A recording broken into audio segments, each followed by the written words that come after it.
Video like जरूर कर लीजिए और ऐसे वीडियो लगातार फ्री में पाने के लिए चैनल को तुरंत सब्सक्राइब कर लीजिए और बेल आइकन को जरूर टैप कर लीजिए ताकि आगे भी सारे वीडियो आपको मिलते रहे। यूट्यूब में फॉलो करते हैं तो प्लीज ये वाला फ्री टेलीग्राम चैनल जरूर ज्वाइन कर लीजिएगा। सारे नोटिफिकेशन सारे अपडेट यहीं पे आते हैं, ध्यान रखिए।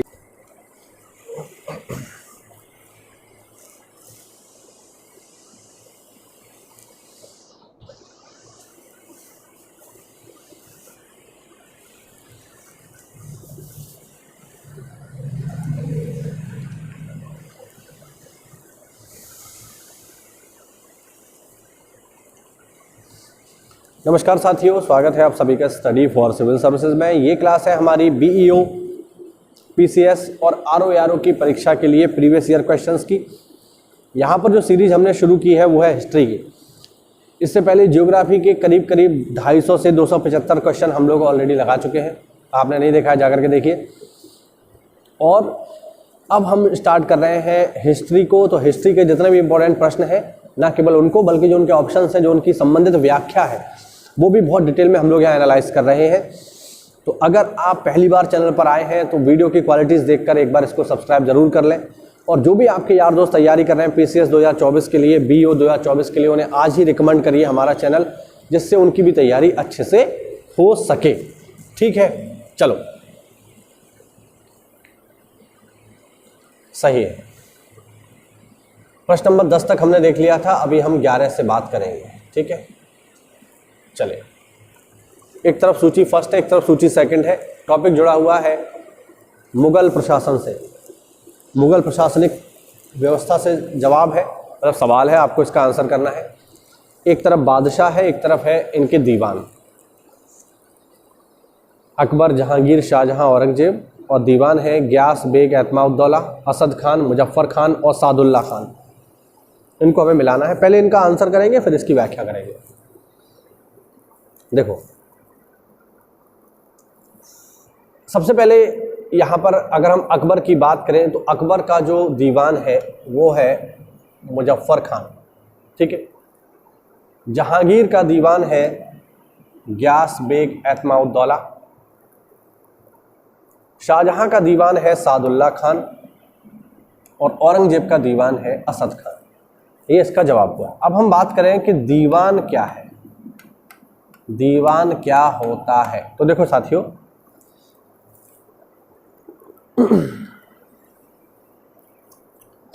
मुगल काल में वजीर के प्रभाव को कम करने के लिए एक नया पद बनाया गया, जिस पद का नाम था दीवान। दीवान एक ऐसा व्यक्ति होता था जिसके पास राजस्व और वित्त संबंधी सर्वोच्च अधिकार प्राप्त होते थे। यानी एक ऐसा व्यक्ति था जिसके पास राजस्व और पैसे संबंधित सारे अधिकार हैं। तो ये एक ऐसा व्यक्ति है जो एक तरीके से आज का फाइनेंस मिनिस्टर है।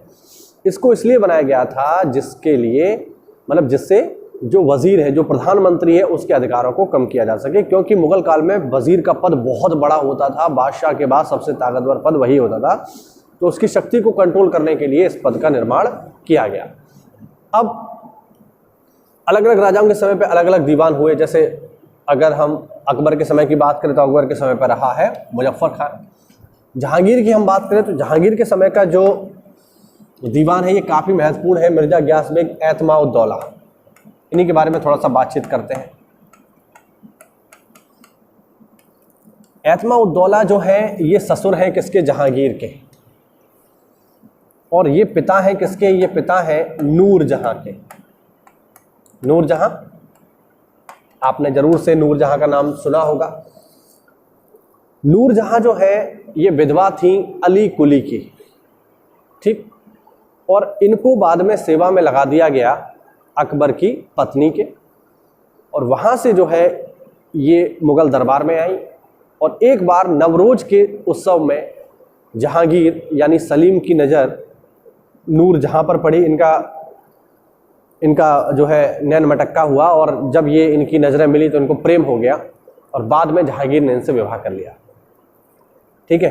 पहले इनको उपाधि दी नूर महल की, लेकिन बाद में उनको लगा नहीं ये उपाधि कम है, फिर उनको उपाधि दी नूरजहां की।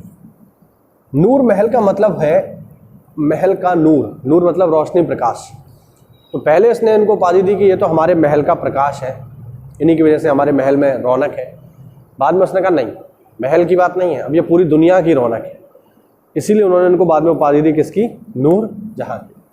अब नूर जहां का राजनीतिक प्रभाव बहुत ज़्यादा था, तो नूर जहां ने जैसे ही गद्दी को हत्याया, गद्दी को क्या हत्याया, जहांगीर से विवाह किया। तो जहांगीर एक ऐसा व्यक्ति है जो जीवन में उसने कुछ खास किया नहीं। पहले तो जहांगीर का विवाद अपने बाप के साथ ही चलता रहा, अकबर के साथ। वो गद्दी पर आना चाहता था जहांगीर, लेकिन अकबर जो है मर नहीं रहे थे, तो उसने बहुत लंबे समय तक अपने बाप से ही विद्रोह करे हैं गद्दी को हासिल करने के लिए, क्योंकि अकबर ने लगभग 50 साल शासन किया है। तो जहांगीर यानी सलीम की प्रॉब्लम खुद अपने बाप है पहले, तो जैसे तैसे तो बाप के हाथ से गद्दी मिली, और गद्दी मिलते मिलते लगभग अधबूढ़ा हो गया था सलीम। इसलिए जब गद्दी मिली तो उसने अपना पूरा जीवन ऐशो आराम में बिताया। जहांगीर एक ऐसा व्यक्ति है जो ये कहा करता था कि मुझे जीवन में आनंद बनाने के लिए 2 चीज़ें चाहिए, एक तो शराब और दूसरा मांस का टुकड़ा। मुझे बस ये दे दो, बाकी मुझे और कुछ नहीं चाहिए, जिसको जो करना है करे। इसीलिए जहांगीर के समय में प्रशासन की मुख्य बागडोर किसके हाथों में आ गई? नूर जहां के हाथों में आ गई। और नूर जहां ने क्या किया? नूर जहां ने अपने पिता एतमाउद्दौला को उस समय के सबसे महत्वपूर्ण मुगल पद, जिसका नाम था दीवान, उस पर बिठा दिया। इतना ही नहीं, नूर जहां ने अपने पिता की याद में एतमाउद्दौला का मकबरा भी बनवाया, जो बहुत ही फेमस है एतमाउद्दौला का मकबरा। मैं आपको बता दूं, एतमाउद्दौला का मकबरा आगरा में मौजूद है, और ये मुगल कालीन पहली संगमरमर की इमारत है। ध्यान रखना, मैं आपको दिखाने का प्रयास करता हूं, अगर इसमें आ जाए तो। आ जाए तब है, मैं कोशिश करूंगा कि आपको ये प्रॉपर दिखाई दे, जिससे आप इसकी खूबसूरती को देख करके पता लगा पाएं कि मुगल कालीन पहली जो इमारत है संगमरमर की बनी हुई, वो कितनी खूबसूरत है।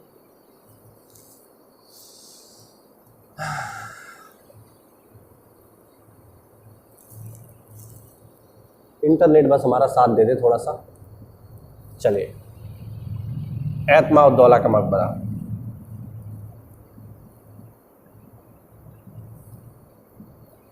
चलिए चलते हैं सीधे एतमाउद्दौला के मकबरा की ओर, आगरा।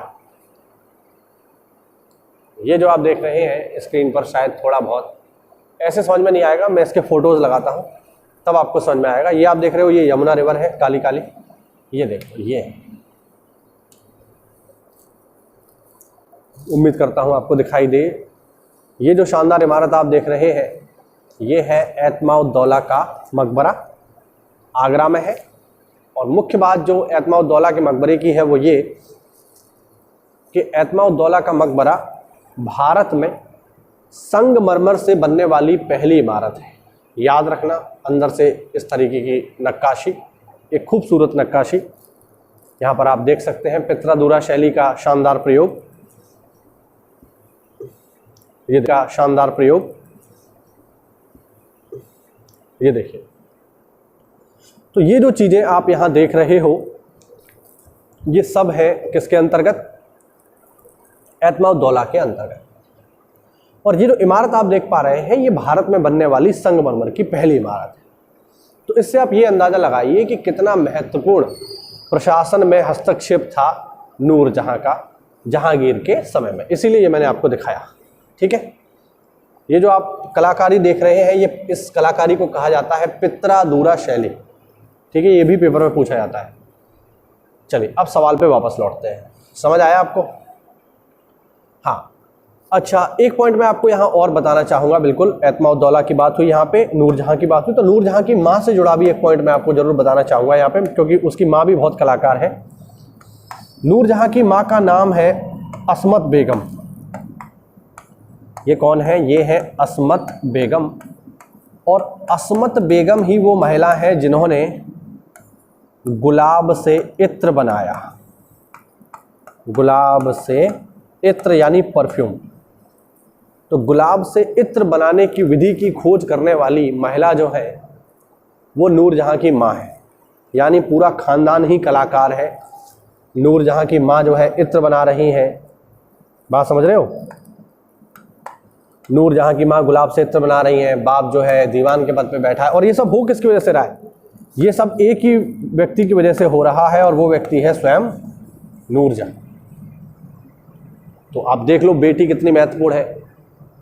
इसीलिए आज के समय में अगर आपके पास बेटी है परिवार में तो आप लकी हैं, हो सकता है वो नूर जहां की तरह आपको सत्ता के सर्वोच्च शिखर पे पहुंचा दे, वरना एतमाउद्दौला की कोई औकात नहीं थी कि एतमाउद्दौला इतने बड़े पद पे बैठ पाते।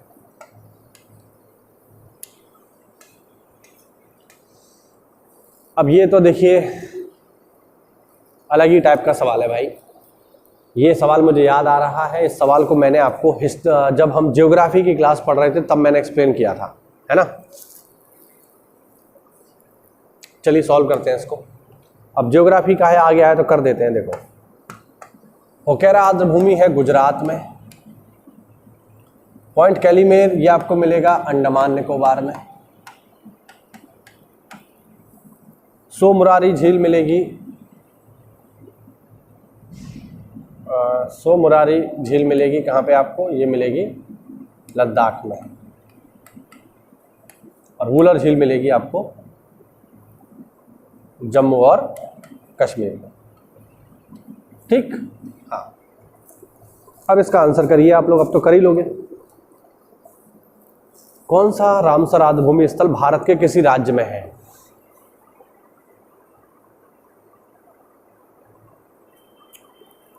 इसमें मुझे थोड़ा सा डाउट है। पॉइंट कैलीमेर अंडमान में नहीं है, ये तमिलनाडु में होगा, ये तमिलनाडु में होगा।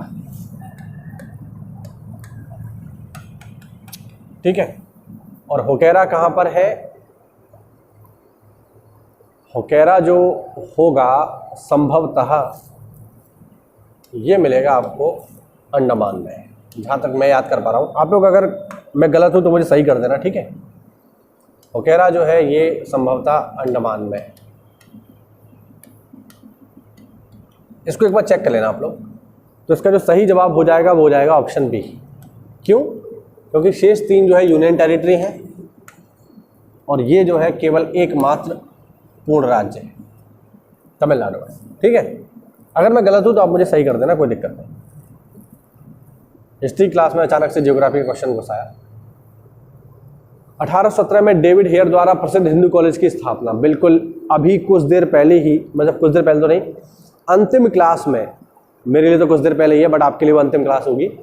अंतिम क्लास में हमने इस सवाल को डिस्कस किया था जब हम बात कर रहे थे साथियों, जब हम बात कर रहे थे यहाँ पर राजा राम मोहन राय की। उसी समय मैंने आपको ये सवाल बताया था।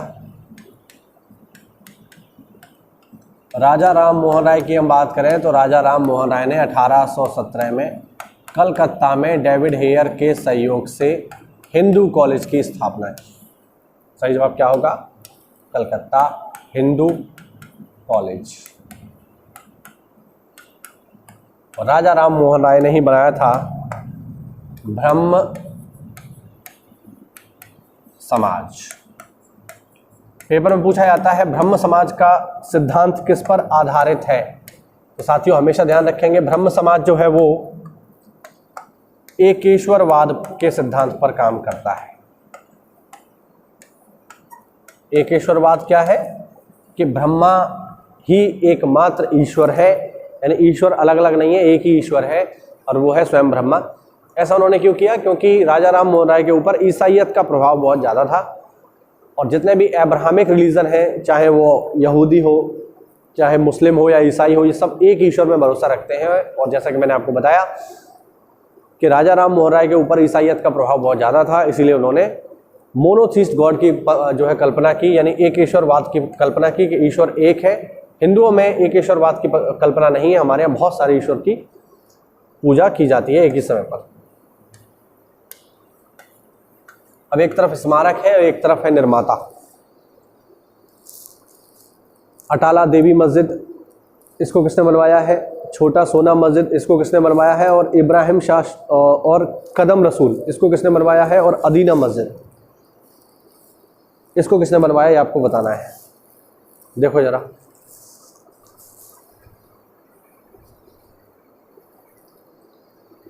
अटाला देवी मस्जिद। चलिए मिलाते हैं इसका सही जवाब, सही आंसर करते हैं। देखिए, अटाला देवी मस्जिद को बनवाया है इब्राहिम शाह सरगी ने। ये बहुत इंपॉर्टेंट है, इसको मैं अभी एक्सप्लेन करूंगा। छोटा सोना मस्जिद जो है ये बनवाई है वली मोहम्मद ने। कदम रसूल मस्जिद को बनवाया है नुसरत शाह ने। और लास्ट बचा ये हो जाएगा ऑप्शन 3। इसमें जो अटाला देवी मस्जिद है ये काफ़ी महत्वपूर्ण है, आपको याद रखना है। अटाला देवी मस्जिद खास तौर से महत्वपूर्ण है। अटाला देवी मस्जिद कहाँ पर है? ये है जौनपुर में, याद रखना, जौनपुर। इसको किसने बनवाया है? शर्की शासकों ने। शर्की शासक जिनका नाम है इब्राहिम शाह शर्की,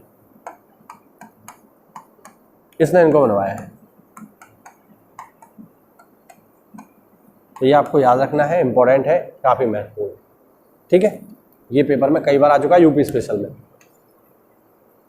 निम्न घटनाओं पर विचार करिए और इनको क्रम से लगाइए। भैया अच्छा सवाल है, देखो इस तरीके के सवाल के लिए आपको इतिहास की गहरी समझ होनी चाहिए, सही है। इस सवाल को जब मैंने देखा तो मैं भी चौंक गया, चूंकि मैंने इतिहास में मास्टर्स किया है, ठीक है, मेरा विषय इतिहास ही है एमए में, रोहिलखंड विश्वविद्यालय बरेली से, तो मुझे भी इस सवाल को करने में 2-4-10 मिनट सोचना पड़ा, तब मैं इसका सही आंसर निकाल पाया। इस तरीके का सवाल एक सामान्य विद्यार्थी के लिए कर पाना बहुत ही मुश्किल है। चलिए अब इनको क्रम से हम तब लगा पाएंगे जब हमें इनकी डेट एक्चुअल में पता होगी कि कौन सी घटना कब हुई है, तभी तो आप इसको कर पाओगे। चलिए लगाते हैं भैया एक एक करके। आमेर की राजकुमारी के साथ जो विवाह हुआ है अकबर का, आमेर की राजकुमारी भारमल की बेटी हैं जिनका नाम है हरखा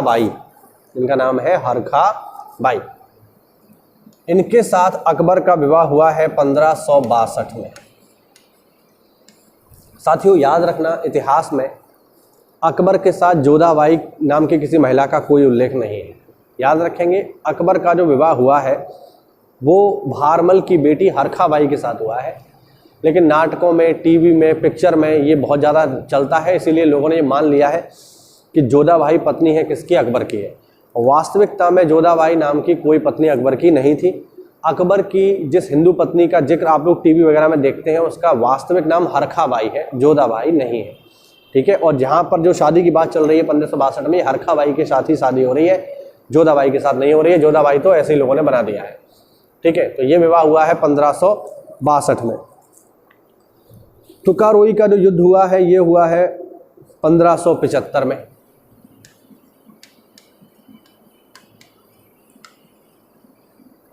मालवा पर मुगलों ने जो आक्रमण किया है ये किया है 1560 में। और उड़ीसा पर कर्रानी कौन? सुलेमान खान कर्रानी, इनका जो पूरा नाम है यहाँ लिख देता हूं, सुलेमान खान कर्रानी। इन्होंने हमला किया और जीत लिया इसको। कब जीता है? 1568 में। अब आप इन्हें क्रम से लगा लो, अब तो कुछ बचा ही नहीं। सबसे पहले कौन सी घटना होगी? सबसे पहले घटना होगी साथियों, सबसे पहले घटना होगी तीसरे नंबर की। तो पहले पे तीसरा, उसके बाद दूसरे पे पहला, उसके बाद तीसरे पे चौथा, और ये आ जाएगा चौथे नंबर। तो 3, 1, 4, 2, 3, 1, 4, 2 कहीं है क्या? ये सबसे लास्ट वाले में। तो 3, 1, 4, 2 इसका बिल्कुल सही जवाब हो जाएगा, ठीक है। चलिए आगे बढ़ते हैं।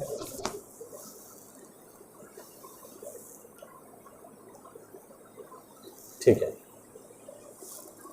निम्नलिखित में से कौन स्वाधीनता पूर्व भारत का राष्ट्रवादी कवि नहीं था? सीधे सीधे आंसर करेंगे इसमें हम, क्योंकि इसमें एक्सप्लेन करने लायक कुछ भी नहीं है। ऑप्शन है रंगलाल, नवीन चंद्र सेन, हेमचंद बनर्जी, शिव कुमार बटालवी। सीधे सीधे आंसर करेंगे इसका हम, और इसका आंसर है साथियों ऑप्शन डी, शिव कुमार बटालवी। बाकी ये सारे के सारे हैं, ओके।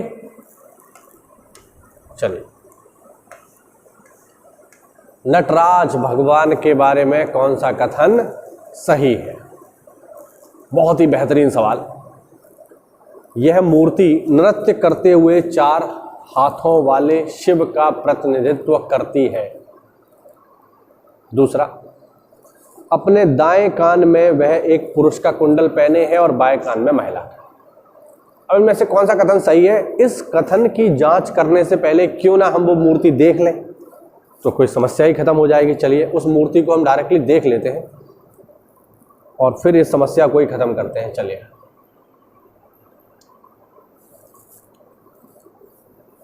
मैं मूर्ति आपको दिखाई देता हूं तो आपको खुद दिखाई दे ही जाएगा।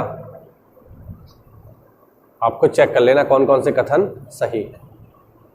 अरे ये क्या हुआ? क्या बात है भाई,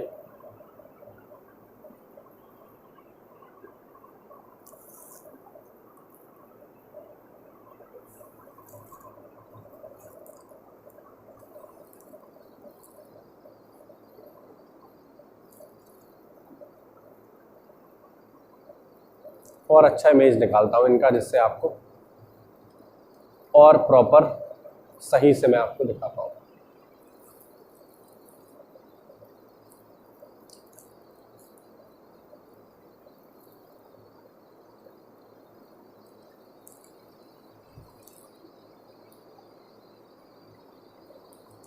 अच्छी क्वालिटी में मिले तब आपको सही से दिखाई भी दे, अदरवाइज तो सही से दिखाई नहीं देगी तो मज़ा नहीं आएगा। तो प्रॉपर एक बेहतरीन मूर्ति मिले तब मैं आपको उसे जूम कर करके दिखाऊं कि आखिरकार उस मूर्ति की विशेषता क्या है। चलिए थोड़ा बहुत तो मैं समझता हूँ आपको दिख रहा होगा। अभी हम थोड़ा सा वेट करते हैं जिससे ये मूर्ति साफ हो जाए तो मैं आपको दिखाऊं। फिर मज़ा नहीं आ रहा यार, बढ़िया सी मूर्ति मिले तब कुछ आनंद आए।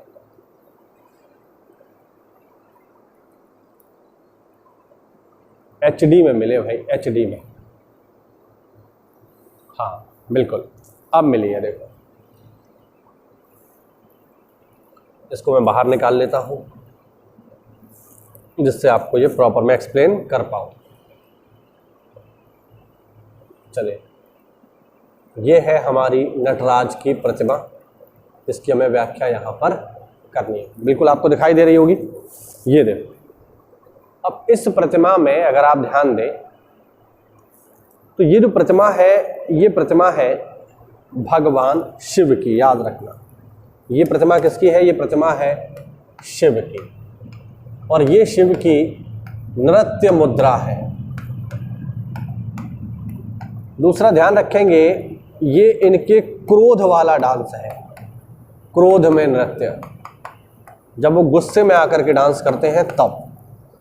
ये जो नीचे जो आपको दिखाई दे रहा है ना, ये स्वयं काल है।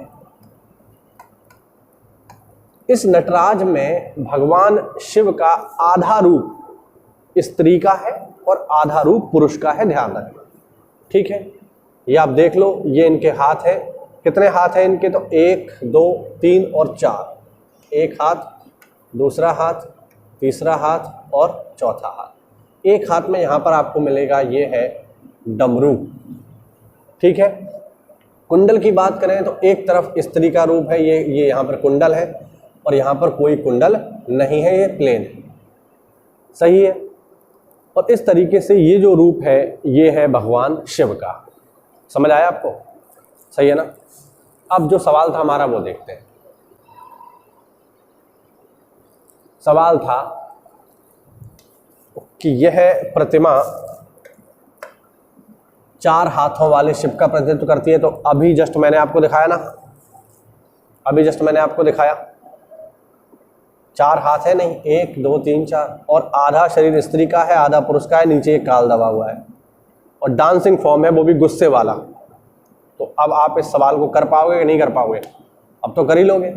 और पुरुष का कुंडल पहने हैं, बाएं में महिला का है। सही बात है, क्योंकि स्त्री पुरुष दोनों का जो है प्रतिनिधित्व करते हैं, इसीलिए पहला भी सही है और दूसरा भी सही। ठीक, उम्मीद करता हूं आपको प्रॉपर एक्सप्लेनेशन इसका मिला होगा। अब एक तरफ है विदेशी यात्री और एक तरफ है वो भारत में कब आए हैं, और हमें इसमें यह पता करना है कि कौन सा इनमें से गलत है, सुमेलित नहीं है, ये पता करना है, ये बताना है हमें। फाहियान, चलो मिलाते हैं।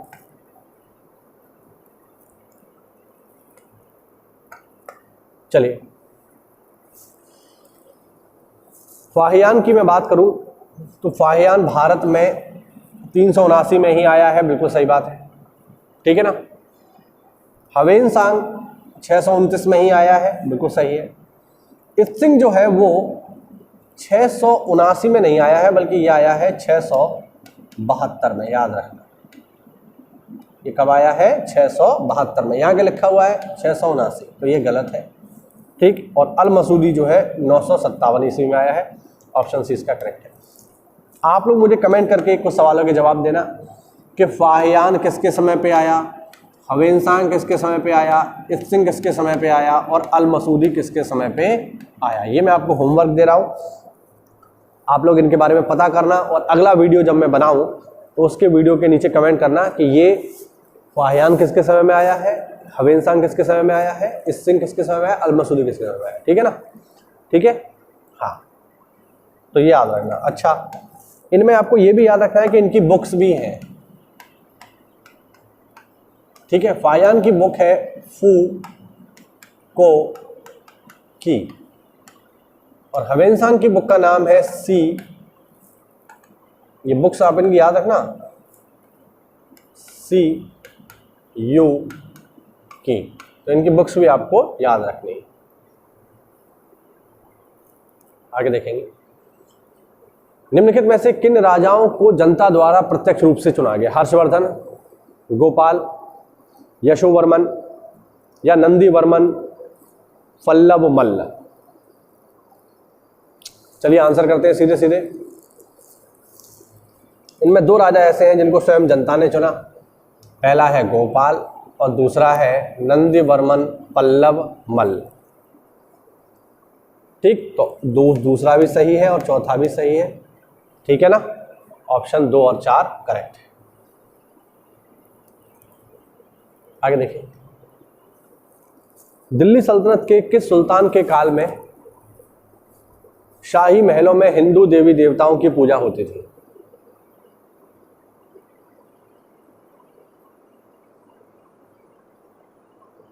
कुतुबुद्दीन मुबारक खिलजी, नासुद्दीन महमूद, नासुद्दीन खुसरो शाह या अलाउद्दीन मशहूर शाह। चलिए आंसर करते हैं इसका सीधे सीधे। इसका जो आंसर है साथियों वो है ऑप्शन सी, नासरुद्दीन खुसरो शाह। नासुद्दीन महमूद की बात करूं तो ये दामाद है बलबन का, और बलबन ने इसकी हत्या करके गद्दी को हथियाया। कुतुबुद्दीन मुबारक शाह खिलजी की बात करूं तो ये एक हिजड़ा था, ठीक है, और इसका विवाह चल रहा था निजामुद्दीन औलिया के साथ। इसका विवाद किसके साथ था? निजामुद्दीन औलिया के साथ। इसने औलिया को धमकी भी दी कि मैं तुम्हें मार डालूंगा, लेकिन ये निजामुद्दीन औलिया को मार पाता उससे पहले इसी का काम कर दिया गया, इसी को लोगों ने मार डाला। तो ये आपको ध्यान रखना है। और अंतिम प्रश्न देखेंगे,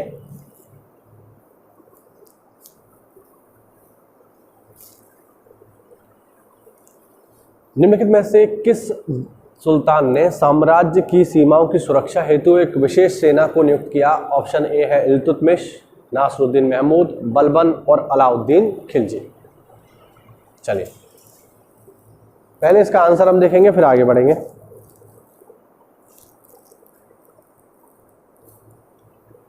देखो भाई, इसका जो आंसर है वो सीधे सीधे मैं आपको बताता हूं। इसका आंसर है अलाउद्दीन खिलजी। अलाउद्दीन खिलजी की मैं बात करूं तो बहुत ही महत्वपूर्ण शासक है। इसके बारे में कुछ और भी बेसिक बिंदु है जो आपको पता होने चाहिए। सबसे पहला, बाजार नियंत्रण प्रणाली। बाजार नियंत्रण प्रणाली भारत में कौन लेकर आया? अलाउद्दीन खिलजी। सैनिकों